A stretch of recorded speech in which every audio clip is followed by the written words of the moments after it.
Good morning વિદ્યાર્થી મિત્રો, આપણે પાંચમું ચેપ્ટર પૂરું કર્યું છે, ચુંબકત્વ અને દ્રવ્ય. હવે નવું ચેપ્ટર આપણે ચાલુ કરીએ છીએ. છઠ્ઠું ચેપ્ટર છે આપણું વિદ્યુત ચુંબકીય પ્રેરણ. અને બોર્ડની પરીક્ષાની દ્રષ્ટિએ 5 ગુણનું ચેપ્ટર છે. અત્યારે હાલ જે પેપર સ્ટાઇલ છે એ પ્રમાણે માર્ચ 2020માં જે પરીક્ષા લેવાઈ એ પ્રમાણે 5 ગુણનું ચેપ્ટર છે. હવે ચોથા ચેપ્ટરની અંદર આપણે ઓર્સ્ટેડનો પ્રયોગ ને પછી બીજા બધા વૈજ્ઞાનિકના અવલોકનો, બાયો સાવરનો નિયમ, એમ્પિયરના અવલોકન, ગાઉસનો નિયમ, આ બધું આપણે શીખ્યા છે. એમાં ઓર્સ્ટેડના પ્રયોગમાં આપણે એવું શીખેલા કે કોઈ વાહક તારની અંદર પ્રવાહ પસાર થાય, વાહક તારમાંથી પ્રવાહ પસાર કરવામાં આવે તો તારની આજુબાજુ ચુંબકીય ક્ષેત્ર ઉત્પન્ન થાય. ઓર્સ્ટેડનો આ પ્રયોગ હતો. એટલે કે વિદ્યુત પ્રવાહની ચુંબકીય અસર એવું આપણે એને કહેતા હતા કે કોઈ તારમાં વિદ્યુત પ્રવાહ પસાર કરીએ તો એની આજુબાજુ ચુંબકીય ક્ષેત્ર ઉત્પન્ન થાય. વિદ્યુત પ્રવાહ પસાર થાય એટલે તારમાં વિદ્યુત ક્ષેત્ર હશે. બેટરી સાથે આપણે તાર જોડ્યો હશે એટલે તારમાં વિદ્યુત ક્ષેત્ર હશે. એની અંદર વિદ્યુત ભારો ગતિ કરે છે અને ગતિ કરતા વિદ્યુત ભારોથી આપણે ચુંબકીય ક્ષેત્ર ઉત્પન્ન કરી શકીએ. એટલે કે વિદ્યુત ક્ષેત્રની મદદથી ચુંબકીય ક્ષેત્ર ઉત્પન્ન થયું. શું આનાથી ઉલટું શક્ય છે કે ચુંબકીય ક્ષેત્રનો યોગ્ય રીતે ઉપયોગ કરી અને તમે વિદ્યુત પ્રવાહ મેળવી શકો? આવું શું શક્ય છે? તો એનો જવાબ છે હા, આવું પણ શક્ય છે. અને સૌથી પહેલા આ કામ કર્યું, આ વસ્તુ શોધવાનું કામ કર્યું કે ચુંબકીય ક્ષેત્રનો યોગ્ય રીતે ઉપયોગ કરી અને વિદ્યુત પ્રવાહ અને પ્રેરિત EMF એટલે કે EMF મેળવી શકાય. માઇકલ ફેરાડે અને હેનરીએ લગભગ 1830ની આસપાસ એમણે એને લગતા પ્રયોગો કર્યા છે. માઇકલ ફેરાડે અને હેનરી એ બંને પ્રયોગો કર્યા છે. એક બ્રિટનનો વૈજ્ઞાનિક છે, એક અમેરિકન વૈજ્ઞાનિક છે. પણ એ વખતે એમણે જે પ્રયોગો કર્યા છે એને આધારે અત્યારે હાલ આપણે ઔદ્યોગિક ધોરણે વીજળી ઉત્પન્ન કરી શકીએ છીએ. પાવર સ્ટેશનની અંદર જે વીજળી ઉત્પન્ન થાય છે એમાં જે ટર્બાઇન અથવા જનરેટર આપણું જે વપરાયું છે એનો મુખ્ય સિદ્ધાંત કયો છે? તો વિદ્યુત ચુંબકીય પ્રેરણનો સિદ્ધાંત છે. અને આ સિદ્ધાંત એ આ પ્રયોગો પરથી છે, હેનરી અને ફેરેડે કરેલા પ્રયોગોને આધારે. તો એક નાની પ્રવૃત્તિ આપી છે આપણને કે એ લોકોએ જે પ્રયોગો કર્યા છે એમાંથી અમુક પ્રયોગો, 3 પ્રયોગો અહીંયા આપણને આપ્યા છે. હેનરી અને ફેરેડે કરેલા પ્રયોગોમાંથી 3 પ્રયોગો અહીંયા આપણને આપેલા છે. એમાં જો અહીંયા આપણે આકૃતિ દોરી છે. પ્રયોગ નંબર 1. પ્રયોગ 1માં એમને કેવી ગોઠવણ કરી છે? તો એક વાહક તારનું ગૂંચળું લીધું છે. અહીંયા આપણે આકૃતિમાં બતાવ્યું છે. આવી રીતે રાખેલું વાહક તારનું ગૂંચળું. ગૂંચળાનું સમતલ બોર્ડના સમતલને લંબ છે એવી રીતે આ રીતે રાખ્યું છે ગૂંચળું. અને એ ગૂંચળા સાથે એક ગેલ્વેનોમીટર જોડેલું છે. આપણે ગૂંચળા સાથે શું જોડ્યું છે? ગેલ્વેનોમીટર. ગૂંચળાની નજીક એક ચુંબક રાખ્યું છે અમુક અંતર પર. હવે આ ચુંબક એને આપણે ગતિ કરાવવામાં આવે, સ્થિર રાખીએ તો નહીં. ધારો કે ચુંબકને એવું ગૂંચળા તરફ ગતિ કરાવવું છે. ગૂંચળું આ રીતે અહીંયા આપણે રાખેલું છે અને ચુંબકને ગૂંચળા તરફ આમ ગતિ કરાવવાની, અથવા ગૂંચળાની નજીક હોય તો એને દૂર લઈ જવાનું. એટલે ચુંબકને ગતિ કરાવવામાં આવે તો જે સમય દરમિયાન ચુંબક ગતિ કરતું હોય તે સમયે આ ગેલ્વેનોમીટરનો કાંટો છે એનું આપણને થોડુંક આવર્તન મળે છે. આવર્તન એટલે ગેલ્વેનોમીટરનો કાંટો. તમે ગેલ્વેનોમીટર જો જોયું હોય તો એનો દર્શક તાર છે એ એના સ્કેલ જે છે એમાં બરાબર વચ્ચે હોય. એનું સ્કેલમાં 0 વચ્ચે આવતો હોય ગેલ્વેનોમીટરમાં. અને 2 બાજુ સરખી સંખ્યાના વિભાગો પાડેલા હોય. આ બાજુ 30 વિભાગ હોય તો આ બાજુ પણ 30 વિભાગ હોય. અને 0 ક્યાં હોય? વચ્ચે. ગેલ્વેનોમીટરમાંથી કોઈ જ પ્રવાહ ના આવતો હોય ત્યારે એનો દર્શક તાર 0 પર રહે. પણ જેવું આપણે ચુંબકની ગતિ શરૂ કરાવીએ છીએ ગૂંચળાની નજીક, તો ચુંબકની ગતિ ચાલુ થાય છે એ દરમિયાન, એટલે કે જે દરમિયાન ચુંબક ગતિ કરે છે તે દરમિયાન ગેલ્વેનોમીટરનો કાંટો 0 થી કોઈ એક તરફ, કાં તો ડાબી બાજુ કાં તો જમણી બાજુ, એનું થોડુંક આવર્તન જોવા મળ્યું. ચુંબકને સમજો કે ગૂંચળા તરફ લઈ જઈએ છે એ વખતે દર્શક તાર ડાબી બાજુ જતો હોય તો ચુંબકને ગુચરાથી દૂર લઈ જઈએ એ વખતે દર્શક તાર જમણી બાજુ છે. ચુંબકને પાછો કયો ધ્રુવ, ધારો કે ઉત્તર ધ્રુવ છે, ગુચરા તરફ રાખ્યો છે, એ વખતની હું વાત કરું છું. ધારો કે આવું થાય છે કે ચુંબકનો ઉત્તર ધ્રુવ ગુચરા તરફ હોય અને ચુંબકને ગુચરા તરફ ગતિ કરાવીએ તો ગેલ્વેનોમીટરનો દર્શક તાર છે એ ડાબી બાજુ જાય છે, તો ચુંબકને વિરુદ્ધ દિશામાં ગતિ કરાવીએ તો જમણી બાજુ આવે છે. એટલે હેનરી અને ફેરેડે જે પ્રયોગો કર્યા એમને આવું તારણ કાઢ્યું કે જ્યારે ચુંબક ગતિ કરે છે ત્યારે જ ગેલ્વેનોમીટરનું આવર્તન મળે છે. ચુંબકને સ્થિર કરી દેવામાં આવે છે, ગતિ કરતા કરતા વચ્ચે આપણને એવું થયું કે સ્થિર કરી દેવું છે. જેવું ચુંબકને સ્થિર કરી દો એટલે ગેલ્વેનોમીટરનો કાંટો 0 પર પાછો આવી જાય. એટલે આનો મતલબ શું થયો કે ચુંબક ગતિ કરે છે તે દરમિયાન આ વાહક તારની અંદર વિદ્યુત પ્રવાહ ઉત્પન્ન થયો, ગુચરામાં વિદ્યુત પ્રવાહ ઉત્પન્ન થયો, અને એ વિદ્યુત પ્રવાહ ઉત્પન્ન થયો એને લીધે ગેલ્વેનોમીટરનું આવર્તન થયું, કારણ કે એ પ્રવાહ ગેલ્વેનોમીટરની કોઇલમાંથી એ પસાર થવાનો, એટલે એનું આવર્તન થાય. આપણે શીખ્યા છે ગેલ્વેનોમીટરમાં કે ગેલ્વેનોમીટરની કોઇલમાંથી પ્રવાહ પસાર થાય તો એનો દર્શક તાર છે એનું શું થાય, કોણાવર્તન થાય. આપણે એવું નથી કહેતા કે એકદમ ફૂલ સ્કેલ એનું કોણાવર્તન થાય, એના મધ્યમાં સ્થાન અથવા 0 ની સ્થિતિમાં જે દર્શક તાર છે એનું થોડું ઘણું કોણાવર્તન થાય છે. કયા સમયે? જ્યારે ચુંબકની ગતિ ચાલુ હોય ત્યારે. હવે એવું થયું શું કે અહીંયા એનું કોણાવર્તન થયું, તો આ ચુંબક છે એનું ચુંબકીય ક્ષેત્ર હોય. આપણે ગજિયા ચુંબકની ક્ષેત્ર રેખાઓ, ચુંબકીય ક્ષેત્ર રેખાઓ વિશે શીખ્યા છે. આવું એનું ચુંબકીય ક્ષેત્ર હોય, એની ચુંબકીય ક્ષેત્ર રેખાઓ છે.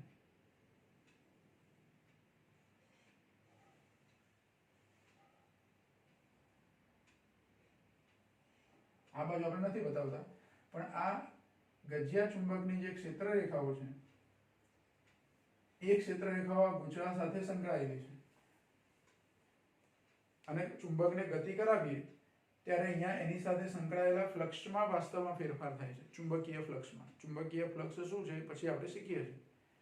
એટલે ટૂંકમાં ચુંબકની ગતિ થાય ત્યારે જ આ ગેલ્વેનોમીટરનો દર્શક છે એનું કોણાવર્તન થાય. એટલે કે એ વખતે આ ગુચરાની અંદર વિદ્યુત પ્રવાહ ઉત્પન્ન થાય છે.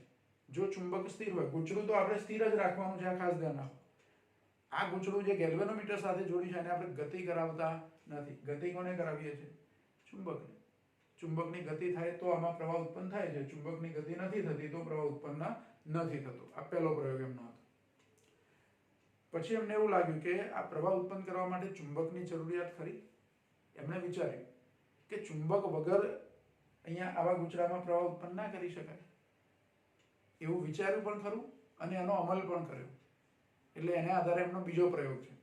બીજો પ્રયોગ છે એમાં શું છે, તો બીજા પ્રયોગમાં આ ગુચરું તો એનું જ છે કે જેની સાથે ગેલ્વેનોમીટર તમે જોડેલું છે, પણ ચુંબક લેવાને બદલે બીજું એક ગુચરું લીધું, આ ગુચરા જેવું બીજું એક ગુચરું લીધું, અને બીજા ગુચરા સાથે એ લોકોએ બેટરી જોડી દીધી. શું જોડી દીધું? બેટરી. હવે આ બેટરી આપણે ઓન કરીએ એટલે એમાંથી પ્રવાહ પસાર થવાનો, ધન છેડામાંથી પ્રવાહ બહાર નીકળશે અને ગુચરામાં થઈને એ પ્રવાહ પાછો આ બાજુ આવશે, એટલે એક બંધ માર્ગ પૂરો થશે. હવે આ ગુચરું છે એમાં પ્રવાહ વહેતો હોય તો એ પ્રવાહને કારણે એનું ચુંબકીય ક્ષેત્ર ઉત્પન્ન થાય, અને રિંગના ચુંબકીય ક્ષેત્રને પણ આપણે શીખેલા છે. એનું ચુંબકીય ક્ષેત્ર કેવી રીતે હોય રિંગ માટે. રિંગનું ચુંબકીય ક્ષેત્ર આ બાજુ હોય, પણ આ બાજુ આપણે જરૂર નથી. તો રિંગનું આવું ચુંબકીય ક્ષેત્ર ઉત્પન્ન થશે. ગજિયા ચુંબકના જેવું જ ચુંબકીય ક્ષેત્ર હોય. આપણે આગળના ચેપ્ટરમાં સરખામણી પણ કરી છે. ગજિયો ચુંબક એ વર્તુળાકાર રિંગ જે એન આટાવાળું ગુચરું હોય એની માફક વર્તે છે. એટલે જેમ ગજિયા ચુંબકનું ચુંબકીય ક્ષેત્ર હોય એમ આમાં પણ પ્રવાહ પસાર કરીએ એટલે ચુંબકીય ક્ષેત્ર ઉત્પન્ન થાય. ક્ષેત્રોમાં સામ્યતા છે, આવું આપણે શીખ્યા છે. હવે એ લોકોએ જે પ્રયોગ કર્યો એની અંદર બેટરી જોડેલી છે, બેટરીમાં પ્રવાહ પસાર કર્યો, જેવી બેટરી ઓન કરી એટલે આની સાથે આનું ચુંબકીય ક્ષેત્ર જે સંકળાયેલું છે આમાં ક્ષણિક પ્રવાહ ઉત્પન્ન થયો. અહીં પ્રવાહમાં વધઘટ કરવામાં આવે. અચળ પ્રવાહ હોય તો પાછું આમાં કોઈ પ્રવાહ ઉત્પન્ન થતો નથી આ ગુચરામાં, એટલે આનું કોણાવર્તન નથી થતું.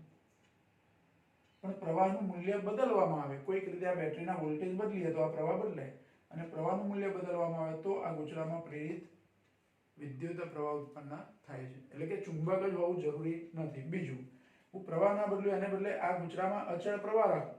આ લોકોએ બીજો પ્રયોગ કરે છે, એમાં એવું કીધું છે આપણને કે એમણે કેવી વ્યવસ્થા કરી, તો આ ગુચરામાં બેટરી જોડી દીધી, I જેટલો પ્રવાહ પસાર થયો. હવે આ ગુચરાને આ ગેલ્વેનોમીટર વાળું ગુચરું છે એની તરફ ગતિ કરવામાં આવે અથવા એનાથી દૂર ગતિ કરવામાં આવે, જેમ ચુંબકને ગતિ કરવામાં આવતી હતી. એટલે આ ગુચરું છે એને ગતિ કરાવવામાં આવે તો આ ગેલ્વેનોમીટરમાં પ્રવાહ ઉત્પન્ન, એટલે કે આ ગુચરામાં પ્રવાહ ઉત્પન્ન થાય, જેથી ગેલ્વેનોમીટરનો કાંટો છે આપણને આવર્તન બતાવે. ફરી ધ્યાન રાખો, શું કર્યું આપણે? બેટરી જોડી આ બીજા ગુચરા સાથે. એ ગુચરામાં પ્રવાહ પસાર થયો, એટલે એનું ચુંબકીય ક્ષેત્ર ઉત્પન્ન થાય. ગુચરાને બીજા ગુચરા તરફ, આ બેટરી વાળું ગુચરું છે એને બીજા ગુચરા તરફ લઈ જવામાં આવે તો ગેલ્વેનોમીટરનો કાંટો છે એ ધારો કે ડાબી બાજુ જાય છે, તો દૂર તરફ લઈ જવામાં આવે તો જમણી બાજુ જશે. પણ જ્યારે આ ગુચરાની ગતિ થતી હોય ત્યારે જ આમાં પ્રેરિત પ્રવાહ ઉત્પન્ન થશે. પહેલા ગુચરાની અંદર પહેલા ગુચરાની સાપેક્ષે શું થવું જોઈએ? ગતિ થવી જોઈએ. તો આમાં પ્રવાહ ઉત્પન્ન થશે અને ગેલ્વેનોમીટર એ પ્રવાહ જેટલો ઉત્પન્ન થાય એ પ્રમાણે આપણને આવર્તન બતાવે. તો ફેરેડે અને હેનરીનો બીજો પ્રયોગ આવો છે. એમને ચુંબકને ગતિ કરાવતા હતા, એને બદલે વિદ્યુત પ્રવાહ ધારિત ગુચરું હતું એને ગતિ કરાવી. તો પણ આ ગેલ્વેનોમીટરમાં અહીંયા જેવી રીતે પ્રવાહ ઉત્પન્ન થતો હતો ગુચરામાં, એ રીતે પ્રવાહ ઉત્પન્ન થાય અને ગેલ્વેનોમીટરનું આવર્તન મળે. હજુ એમણે આગળ વિચાર્યું કે શું ગતિ કરાવ્યા સિવાય આ વસ્તુ શક્ય ના બને? એટલે કે આ ગુચરાને ગતિ ના કરાવીએ અને આમાં પ્રેરિત પ્રવાહ ઉત્પન્ન થાય એવું ના બને? તો એવું પણ વિચાર્યું. તો એના માટે એમને થોડીક જુદી ગોઠવણ વિચારી કે આ ગુચરું છે એની સાથે ગેલ્વેનોમીટર તો ખરું જ, ગેલ્વેનોમીટર જોડેલું છે. આ ગુચરું છે એમાં બેટરી જોડેલી છે અને એની સાથે એક કળ જોડી દીધી છે, ચાલુ બંધ કરી શકાય તેવી કળ. હવે આ ગુચરાને ગતિ નથી કરાવવાની, આને પણ ગતિ નથી, આ તો પહેલેથી સ્થિર જ રાખ્યું ત્રણેય પ્રયોગમાં. આને ગતિ નથી કરાવી હવે, એટલે કે બે ગુચરાઓ વચ્ચેનું અંતર બદલવાનું નથી. પણ એમણે શું કર્યું?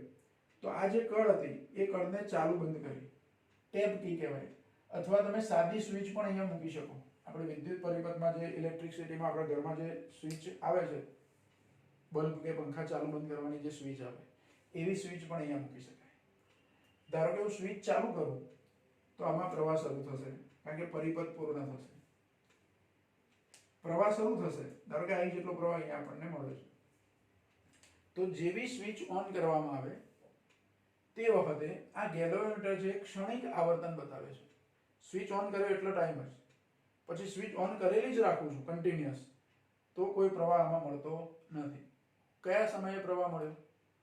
તો જે સમયે સ્વિચ ઓન કરવામાં આવી ક્ષણ માટે, સ્વિચ તો કન્ટિન્યુઅસ છે પણ જે સમયે આપણે સ્વિચ ઓન કરીએ છીએ તે સમયે આમાં થોડોક પ્રવાહ મળે છે અને પાછું 0 પર આવી જાય છે ગેલ્વેનોમીટર. પછી સ્વિચ ઓફ કરીએ આપણે, સ્વિચ ઓન કરી હતી, જે ક્ષણે સ્વિચ ઓન કરી તે ક્ષણે આમાં ક્ષણિક આવર્તન મળીને પાછું 0 થઈ જાય. પછી થોડોક સમય એમના એમ રહેવા દઈએ તો આમાં 0 જ આવર્તન છે, મતલબ કે આ ગુચરામાં કોઈ પ્રવાહ નથી.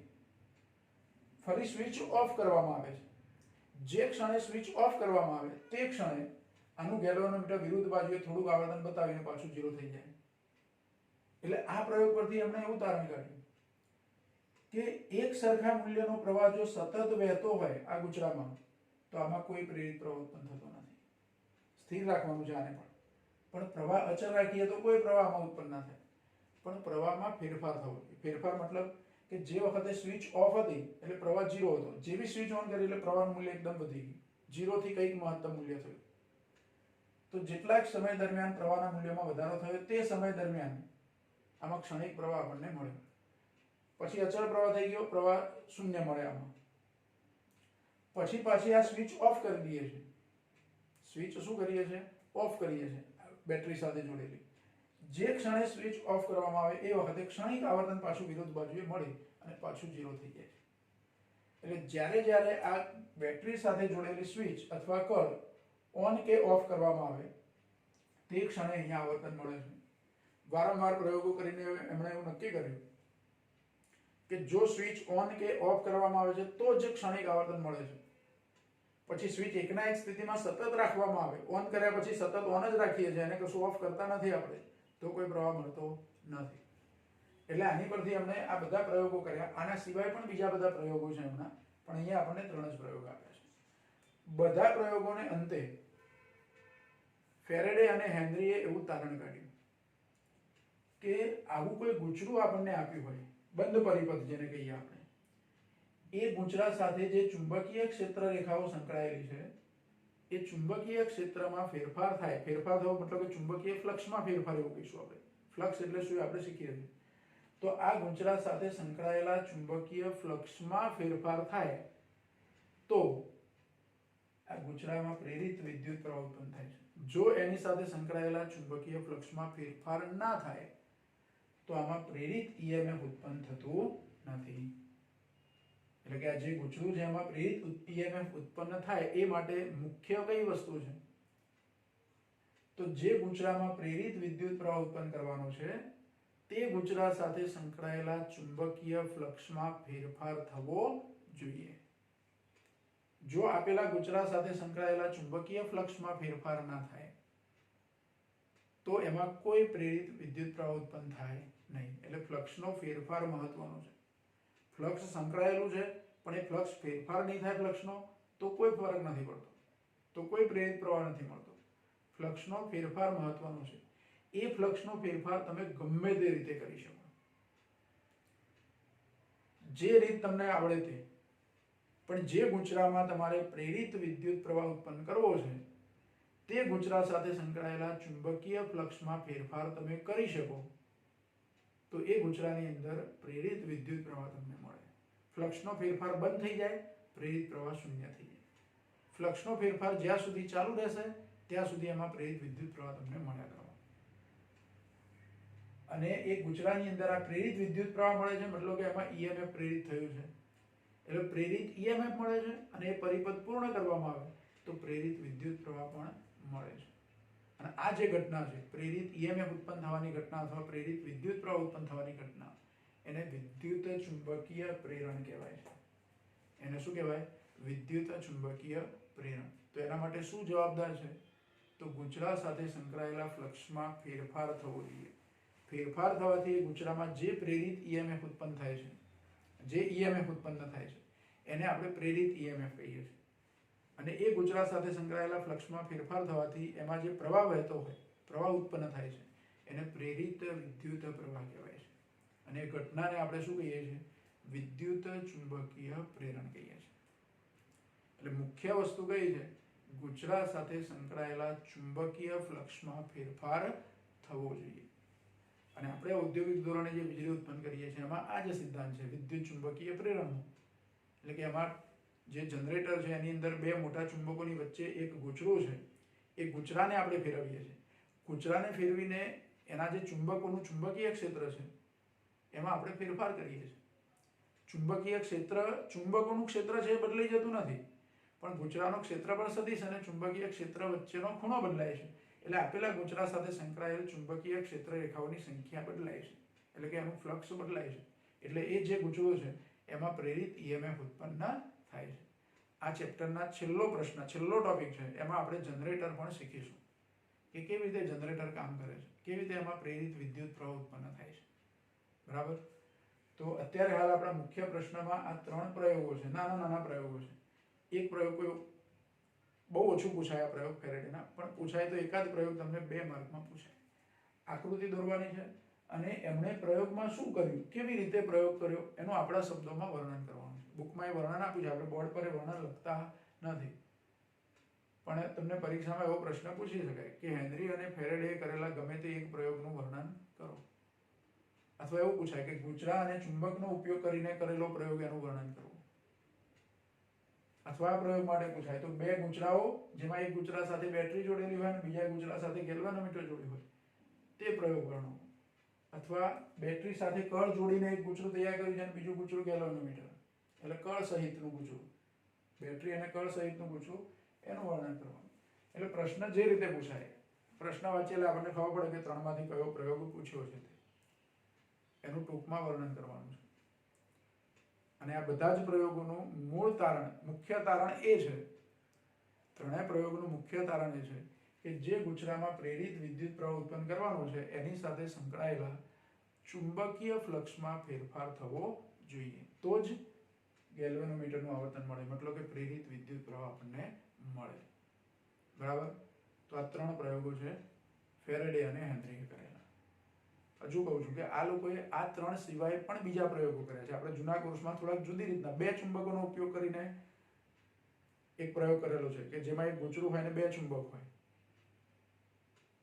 એટલે એ અલગ અલગ રીતે તમે ગમે તે રીતે જે ગૂંચળામાં પ્રેરિત ઈએમએફ મેળવવાનું છે એના ફ્લક્સમાં ફેરફાર કરવાનો છે. એના માટે જે રીત આપણને આવડે છે. દાખલા તરીકે આ ગૂંચળું છે, હું અહીંયા બેટરીમાં પ્રવાહ ચાલુ ને ચાલુ રાખું, અથવા આ ગૂંચળું લો, આ બેટરીનો પ્રવાહ ચાલુ રાખીએ છીએ, અચળ પ્રવાહ હશે ત્યાં સુધી અહીંયા કોઈ આપણને આવર્તન મળતું નથી, એટલે કે પ્રેરિત પ્રવાહ નથી. પણ હું એવી ગોઠવણ કરું કે આ ગૂંચળું જે છે એની સાઈઝમાં વધઘટ થાય, એના ક્ષેત્રફળમાં ફેરફાર થાય, એટલે એની ત્રિજ્યા વધે ઘટે વધે ઘટે એવી ગોઠવણો કરી શકું, તોય આમાં પ્રેરિત ઈએમએફ મળે મને અને પ્રેરિત પ્રવાહ પણ મળે. એટલે જે ગૂંચળામાં પ્રેરિત ઈએમએફ ઉત્પન્ન કરવાનું છે અથવા પ્રેરિત પ્રવાહ ઉત્પન્ન કરવાનો છે એ ગૂંચળાના ક્ષેત્રફળમાં કોઈક રીતે ફેરફાર કરો તો પણ તમને આમાં પ્રેરિત વિદ્યુત પ્રવાહ મળે. બીજું, એના ક્ષેત્રફળમાં ફેરફાર ના કરો પણ આ પ્રવાહમાં હું ફેરફાર કરી શકું. ધારો કે અહીંયા હું એક રિયોસ્ટેટ જોડી દઉં, અહીંયા એક રિયોસ્ટેટ જોડી દઉં, તો રિયોસ્ટેટનું ઉપરનું સ્લાઇડર હું સરખાવું એટલે આ પ્રવાહમાં ફેરફાર થાય. એટલે એ સ્લાઇડરને તમે આમ ગતિ કરાવો, આગળ પાછળ કરો રિયોસ્ટેટનું સ્લાઇડર, તો આ પ્રવાહ બદલાય એટલે આ ગૂંચળામાં પ્રેરિત પ્રવાહ ઉત્પન્ન થાય. અને તમે અહીંયા એવો નોબ, પેલું વેરિયેબલ રિયોસ્ટેટ હોય, આ વેરિયેબલ જ છે પણ વેરિયેબલ રિયોસ્ટેટમાં આવું નોબ પણ આવે, તમે નોબ ફેરવીને પણ અહીંયા પ્રવાહમાં ફેરફાર કરી શકો. રેગ્યુલેટર જેવું, આપણે પંખાનું રેગ્યુલેટર હોય એના જેવું, તો પણ આ પ્રવાહ ગમે તે રીતે આ પ્રવાહમાં ફેરફાર કરો એટલે બીજા ગૂંચળામાં પ્રેરિત ઈએમએફ ઉત્પન્ન થાય.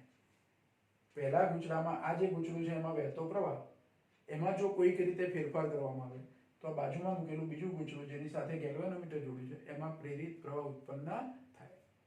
તો વાસ્તવમાં અહીંયા હું પ્રવાહમાં ફેરફાર કરું એટલે આ ફ્લક્સમાં ફેરફાર થાય છે. એટલે મૂળ વસ્તુ તો શું થઈ? ફ્લક્સમાં ફેરફાર થવો જોઈએ. શું થવું જોઈએ?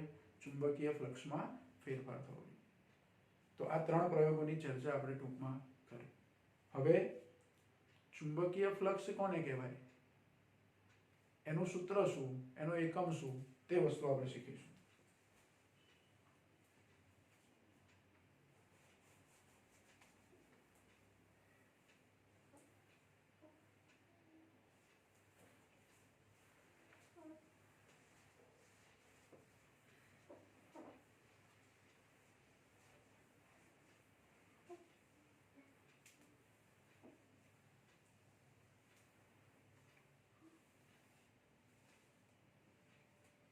આ અગત્યનો પ્રશ્ન કે ચુંબકીય ફ્લક્સ એટલે શું, સમજાવો.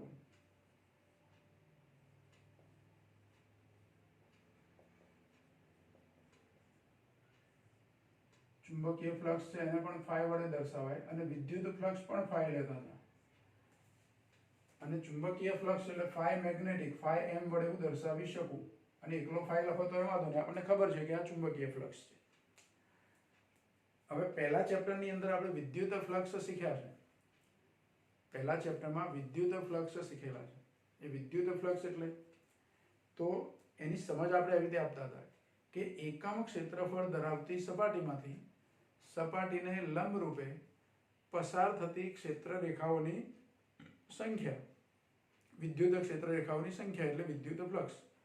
એ સપાટી સાથે સંકળાયેલું વિદ્યુત ફ્લક્સ. એને વ્યાખ્યા કહો તો વ્યાખ્યા શું વ્યાખ્યા હતી એની?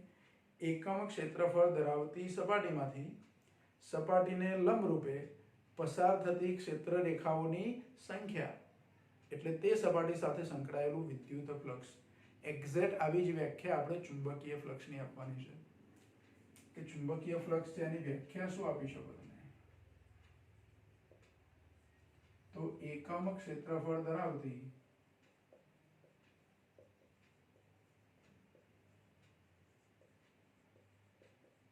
સપાટીમાંથી સપાટીને લંબ રૂપે પસાર થતી ચુંબકીય ક્ષેત્ર રેખાઓની સંખ્યાને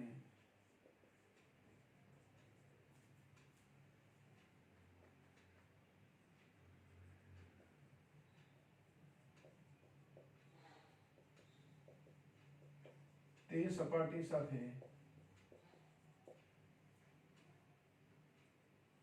સંકળાયેલ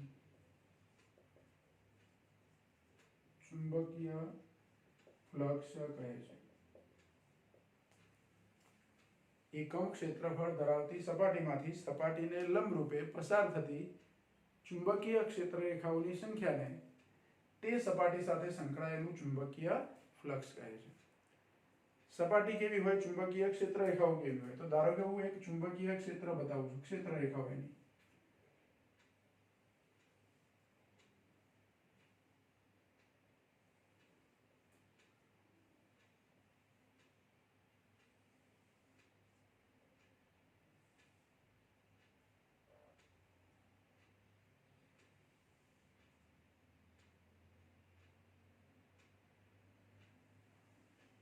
ધારો કે આ ચુંબકીય ક્ષેત્ર રેખાઓ છે.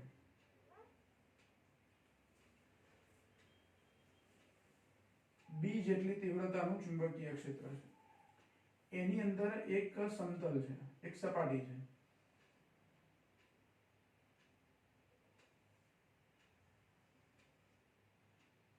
આ એક સપાટી છે. જો સપાટી મેં કેવી લઉં છું, આવી રીતે લઉં છું. સપાટીનું સમતલ, જે સપાટી આપણે ધારીએ છીએ એનું સમતલ બોર્ડના સમતલને લંબરૂપે છે. એટલે એનો ક્ષેત્રફળ સદિશ, આ જે સપાટી છે એનો ક્ષેત્રફળ સદિશ મને આ બાજુ મળે. ક્ષેત્રફળ સદિશ ધારો કે a વડે દર્શાવું. કોઈ પણ સપાટી હોય તેનો ક્ષેત્રફળ સદિશ સપાટીને કેવો હોય, લંબરૂપે હોય. બરાબર. તો આ સપાટીનો ક્ષેત્રફળ સદિશ આ બાજુ છે. પણ એ સપાટીમાંથી પસાર થતી ચુંબકીય ક્ષેત્ર રેખાઓ એટલે કે ચુંબકીય ક્ષેત્ર એની દિશા આ બાજુ છે, બી આ બાજુ છે. તો a અને b વચ્ચે કઈ એક ખૂણો બને છે? a અને b વચ્ચે શું બને છે? કઈ એક ખૂણો બને છે. તો આ જે સપાટી છે એ સપાટી સાથે સંકળાયેલું ચુંબકીય ફ્લક્સ મારે લેવું હોય તો શું લેવાય? તો વિદ્યુત ફ્લક્સમાં આપણે આવું સૂત્ર લીધેલું છે, વિદ્યુત ફ્લક્સ phi બરાબર E ડોટ A. આવું સૂત્ર આપણે પહેલા જ ચેપ્ટરમાં લીધેલું છે. તો વિદ્યુત ફ્લક્સ માટે અહીંયા વિદ્યુત ક્ષેત્ર લઈએ છીએ, એને બદલે ચુંબકીય ફ્લક્સ હોય તો ચુંબકીય ક્ષેત્ર લેવાનું. એટલે સપાટી સાથે સંકળાયેલું ચુંબકીય ફ્લક્સ એને phi વડે દર્શાવું અને phi મેગ્નેટિક એટલે phi m લખું. phi મેગ્નેટિક એટલે એને phi m લખું. તો phi m બરાબર E ને બદલે મારે શું લખવાના? B dot A. આને A ડોટ B પણ લખાય. A ડોટ B કેમ લખી શકાય એને? અહીંયા પણ આવું લખાય, A ડોટ E લખાય આને A ડોટ E. કેમ કે ડોટ ગુણાકાર છે અને ડોટ ગુણાકારમાં ક્રમનો નિયમ જળવાય છે. તમે E પહેલા લખો કે A પહેલા લખો,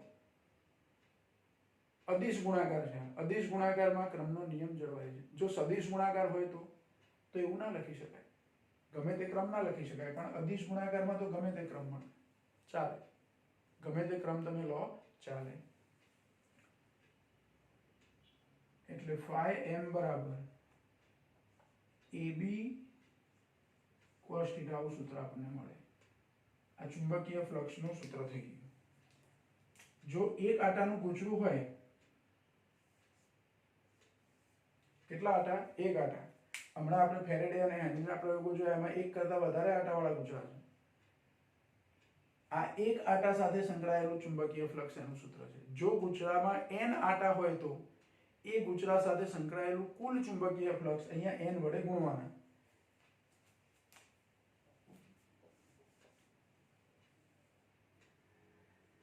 જો ગૂંચળામાં n આટા હોય તો ગૂંચળા સાથે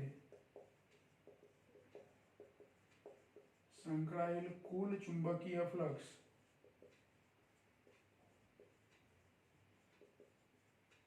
એ કુલ ચુંબકીય ફ્લક્સ પણ phi વડે જ દર્શાવે એટલે phi m. એકચ્યુઅલી એમાં કેપિટલ phi એવું લેવાય છે એટલે આવી રીતે લખીશું આપણે. phi m બરાબર શું? તો NAB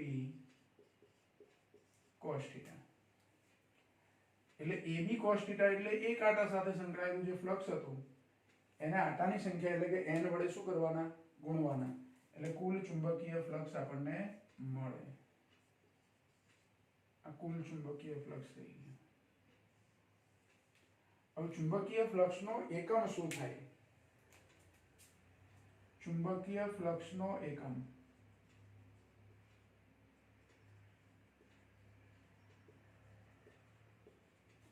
તો એનો એકમ છે અહીંયાથી મળી જાય આપણને. જુઓ, cos θ એ તો પરિમાણ રહી છે. a અને b ના એકમો લખવાના. a એટલે ક્ષેત્રફળ છે, એનો એકમ મીટર સ્ક્વેર, અને b એટલે ચુંબકીય ક્ષેત્ર છે, એનો એકમ ટેસ્લા. એટલે ટેસ્લા અને મીટર સ્ક્વેર નો ગુણાકાર છે ફ્લક્સનો એકમ. એટલે ટેસ્લા ઇન્ટુ મીટર સ્ક્વેર આવું લખાય. શું લખાય? Tesla into metre square. અથવા એનો બીજો એકમ છે વેબર, જેને WB વડે દર્શાવાય. W કેપિટલ લખવાનો અને B સ્મોલ લખવાનો, એને વેબર કહેવાય. વેબર એ વૈજ્ઞાનિકનું નામ છે. કોઈ વૈજ્ઞાનિકના નામથી આપણે એકમ લખતા હોય ને એક જ આલ્ફાબેટ યુઝ કરતા હોય, ધારો કે ટેસ્લા, તો કેપિટલ લખાય. પણ અહીંયા વેબરમાં WB ઉપયોગ કરીએ, WB નો ઉપયોગ કરીએ છીએ. એટલે વેબરનો W માં W કેપિટલ અને B સ્મોલ.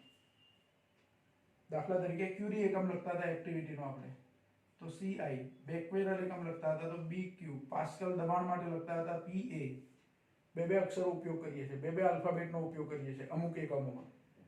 વૈજ્ઞાનિકના નામથી હોય અને બે આલ્ફાબેટ વપરાતા હોય તો પહેલો આલ્ફાબેટ કેપિટલ, બીજો સ્મોલ, પહેલો કેપિટલ, બીજો સ્મોલ, પહેલો કેપિટલ, બીજો સ્મોલ, પહેલો કેપિટલ, બીજો સ્મોલ. એટલે વૈજ્ઞાનિકનું નામ આવતું હોય એટલે આવી રીતે સંજ્ઞાઓ વપરાય એકમની અંદર. તો ચુંબકીય ફ્લક્સનો એકમ છે વેબર અથવા ટેસ્લા ઇન્ટુ મીટર સ્ક્વેર. હજુ બીજો એકમ આપણે લખી શકીએ. જો આપણે એક સૂત્ર લખતા હતા, F બરાબર B IL ક્રોસ B, આવું સૂત્ર હતું ચુંબકીય બળનું. I જેટલો વિદ્યુત પ્રવાહ ધારિત L લંબાઈનો તાર હોય તો ચુંબકીય ક્ષેત્રમાં એની પર લાગતું બળ. તો અહીંયા B બરાબર હું શું લખી શકું? F upon IL લખી શકું. આ B એટલે ચુંબકીય ક્ષેત્ર છે. ચુંબકીય ક્ષેત્રનો એકમ ટેસ્લા છે, તો ટેસ્લાની જગ્યાએ હું શું લખી શકું? તો બળનો એકમ ન્યૂટન, પ્રવાહનો એકમ એમ્પિયર, લંબાઈનો એકમ મીટર. એટલે ટેસ્લાની જગ્યાએ ન્યૂટન પર એમ્પિયર મીટર લખાય. તો અહીંયા જુઓ, ટેસ્લાની જગ્યાએ ન્યૂટન પર એમ્પિયર મીટર અને બાજુમાં મીટર સ્ક્વેર તો ખરું. એટલે ટેસ્લા ઇન્ટુ મીટર સ્ક્વેર હોય તો અહીંયા પણ મારે મીટર સ્ક્વેર કરવું પડે. એક મીટર ઉડી જાય એટલે ઉપર મીટર રહે, એટલે ન્યૂટન મીટર પર એમ્પિયર. હવે એકમ પર લખાય. ત્રીજો એકમ એનો વેબરની જગ્યાએ અથવા ટેસ્લા મીટર સ્ક્વેરની જગ્યાએ શું લખાય? ન્યૂટન મીટર પર એમ્પિયર. ન્યૂટન મીટર એટલે જૂલ લખાય. એટલે હજુ એકમ લખવો હોય તો જૂલ પર એમ્પિયર. હવે ચુંબકીય ફ્લક્સનું પારિમાણિક સૂત્ર લખવું છે. ચુંબકીય ફ્લક્સ ફાઈ m, એનું પારિમાણિક સૂત્ર. તો એનું પારિમાણિક સૂત્ર શું થાય? તો જો અહીંયા બળનું પારિમાણિક સૂત્ર, લંબાઈનું પારિમાણિક સૂત્ર અને એમ્પિયર, વિદ્યુત પ્રવાહનું પારિમાણિક સૂત્ર. તો m1 L1 T - 2 આના એકલાના આવશે. પછી L1 આવશે ને બીજા L1 એટલે L2. એટલે m1 L2 T - 2 અને a નીચે છે એટલે -1. આ એનું પારિમાણિક સૂત્ર થઈ જશે. કોનું પારિમાણિક સૂત્ર? ચુંબકીય ફ્લક્સનું પારિમાણિક સૂત્ર. શું થયું? ચુંબકીય ફ્લક્સનું પારિમાણિક સૂત્ર. તો ચુંબકીય ફ્લક્સ પર નોંધ લખવાનો પ્રશ્ન પૂછાય તો એની વ્યાખ્યા તમારે લખવાની, આકૃતિ દોરવાની છે. આકૃતિ પરથી આપણે આ સૂત્ર લખીએ છીએ. સૂત્ર આમ તો ડાયરેક્ટ યાદ રાખો તો કોઈ અઘરું નથી સૂત્ર. એક આટા સાથે સંકળાયેલું ફ્લક્સ હોય તો AB cos θ, n આટા હોય તો એને n વડે ગુણી કાઢવાના. એ ચુંબકીય ફ્લક્સનો એકમ કયો છે? જુદા જુદા એકમો તમે લખી શકો. કોઈ વખત MCQમાં તમને આવો પ્રશ્ન પૂછાય કે નીચેના પૈકી કયો એકમ ચુંબકીય ફ્લક્સનો નથી?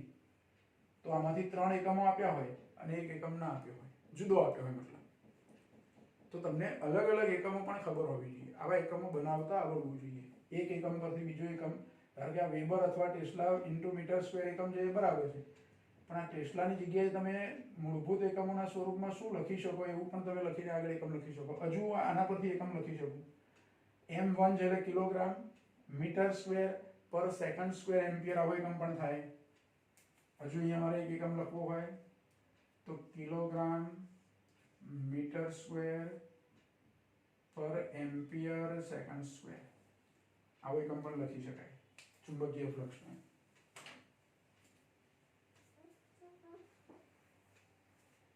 એટલે આવા જુદા જુદા એકમો તમને લખતા આવડવા જોઈએ. અને આ એકમ અથવા આ એકમો યાદ રહે તો એનું પારિમાણિક સૂત્ર પણ સહેલાઈથી તમે લખી શકો.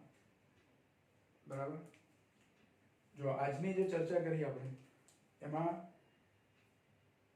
ઓર્સ્ટેડનો જે પ્રયોગ હતો આપણી જોડે, વિદ્યુત ક્ષેત્ર એનો ઉપયોગ કરીને ચુંબકીય ક્ષેત્ર મળતું હતું, એનાથી ઉલટું ચુંબકીય ક્ષેત્રનો યોગ્ય રીતે ઉપયોગ કરી અને પ્રેરિત વિદ્યુત પ્રવાહ મેળવી શકીએ, એટલે કે વિદ્યુત પ્રવાહ મેળવી શકાય અથવા ઈએમએફ મેળવી શકાય. હવે ચુંબકીય ક્ષેત્રનો યોગ્ય રીતે ઉપયોગ એટલે કોઈ ગુંચરા સાથે સંકળાયેલા ચુંબકીય ફ્લક્સમાં કોઈક રીતે ફેરફાર કરવાનો. એટલે જે ગુંચરા સાથે સંકળાયેલા ચુંબકીય ફ્લક્સમાં ફેરફાર થાય તે ગુંચરામાં આપણને પ્રેરિત ઈએમએફ અથવા પ્રેરિત વિદ્યુત પ્રવાહ મળે. અને આ પ્રેરિત ઈએમએફ અથવા પ્રેરિત વિદ્યુત પ્રવાહ મળવાની જે ઘટના છે એ ઘટનાને શું કહેવાય છે? વિદ્યુત ચુંબકીય પ્રેરણ કહેવાય છે. એટલે આપણા ચેપ્ટરનું ટાઇટલ જે છે એ વિદ્યુત ચુંબકીય પ્રેરણ છે. તો એ 3 પ્રયોગો, નાના નાના પ્રયોગો છે, એકદમ સહેલા. અને આ ચુંબકીય ફ્લક્સનો પ્રશ્ન, આ અગત્યનો પ્રશ્ન. બરાબર. આજની ચર્ચા આપણે અહીંયા સુધી સ્ટોપ કરીએ.